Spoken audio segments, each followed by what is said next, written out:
Let's bring in Jonathan Schanzer. He's the Foundation for the Defense of Democracy's Executive Director. Jonathan, thanks for joining us. My pleasure. This peace agreement has multiple phases. Phase one is the return of the hostages. Let's take this chat in phases. Do you think that Hamas is going to ultimately release the hostages? They will be home in the next 24 hours. Folks in the region right now are pretty optimistic. In Israel, they're saying it's, 90%. That's what they're saying across the Arab world right now. We are trusting a terrorist organization to be held to its word. And we're trusting its terror sponsors, like the Qataris and the Turks and the Iranians, to stay to their word. If they want to thrust the region back into war, they have the ability to do that. But right now, it looks like there's a lot of international pressure led by Donald Trump to keep them to their word. So holding our breath.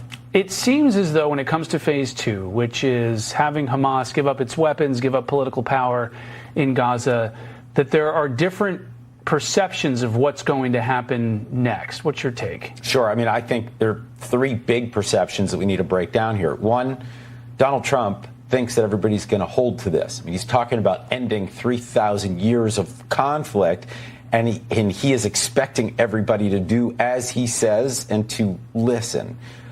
I don't know whether that's true. I think a lot of that is really just going to depend on how much pressure the president puts on these various actors. He's going to have to hold their feet to the fire. You got the Hamas terrorist organization thinking that if they can just hang on a little longer, buy for time, they may be able to stay in power in Gaza. That goes against the 20-point plan that Donald Trump has laid out. And I think everybody needs to disabuse Hamas of this notion.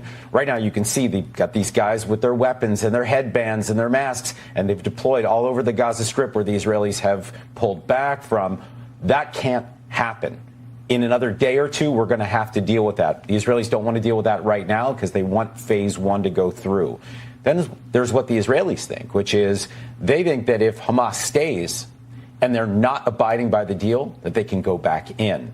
Donald Trump may not want them to do that. So you could see the friction building within these three different perspectives. Pretty interesting stuff. Yeah, and Prime Minister Netanyahu said when they announced this deal that we're hoping to do this the easy way, but if we have to do it the hard way, go back in, then that's what's going to have to happen. Is there a concern in Israel that perhaps that once the hostages are back and Hamas is not complying with what the president is expecting them to do in this phase two, then they can turn around to the international community and say, we gave the hostages back. What's going on here? Yeah, and I think that is the concern. I think a lot of people, the reductionist view of this was, hey, they took your hostages. That's why you went to war.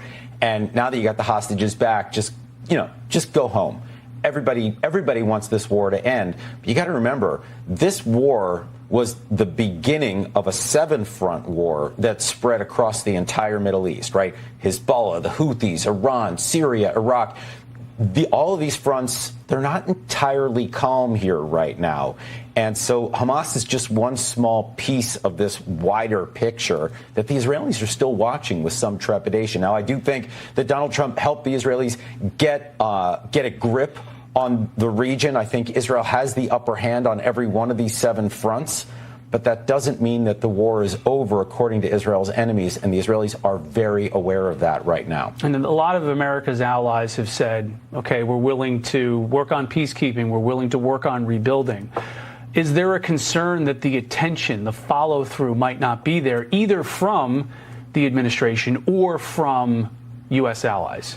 Look, I think, Donald Trump's got a lot on his plate. President is in the middle of an economic war with China right now. You got the tariffs, the heat, the heat's just rising right now. I think he's going to want to pivot. You can't pivot. I know he's still looking at a Nobel Prize. The path to a Nobel Prize is staying engaged.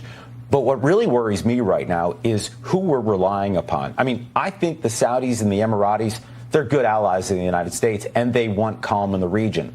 But you start looking at the Qataris and the Turks, these are guys that were sponsoring Hamas. They have been funding Hamas. They've been giving them a headquarters in their country. They've been on the side of Hamas throughout this entire war. Are we trusting them to keep the peace? I think we're taking a big chance here, and that's why I think the president needs to stay really engaged and to really hold these two countries in particular, hold their feet to the fire. The Israelis and the Saudis were talking about normalization before October 7th. That upended everything, possibly played a role in October 7th. Do you think that they can resume those talks now that we're moving perhaps towards peace? I do. I think there'll be probably some good news before that. We've been hearing some rumors out of the region that Indonesia might be next with the Abraham Accords, the world's most populous Muslim nation. You saw the leader get up at the UN, say some nice things about Israel. I think that may be the next move. And I think the Saudis, if they see that that is accepted more or less in the Muslim world, that might give them a little bit more comfort in taking next steps towards normalization. So a lot of exciting things also hanging in the balance right now. Dramatic, historic moments in the Middle East. I think we're going to have this conversation, another conversation soon. Jonathan Schanzer, thanks for joining us. Appreciate it. Thank you.